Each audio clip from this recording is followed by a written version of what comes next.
Welcome to Samba Samba. Enjoy the video. You already have Resolve open and your clip on the timeline.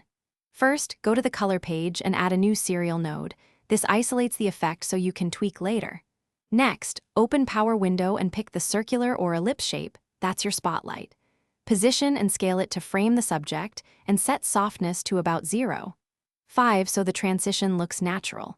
Once done, you'll have a focused mask ready for color or exposure adjustments.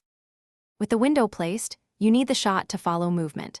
Switch to the tracker and run a forward and backward track for position, rotation, and scale. Make sure View Mask is enabled so you can see the exact feather and coverage. This helps when you refine softness or edge falloff.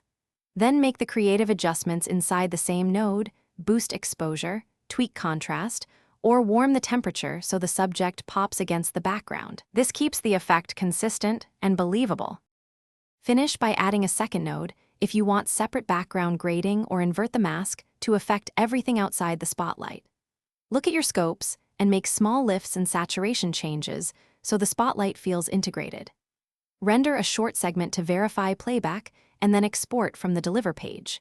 If you notice jitter or the spotlight drifts, rerun the tracker using a larger reference area or add manual keyframes on problem frames. That fixes tracking artifacts quickly. Thanks for watching. Consider subscribing if we helped you.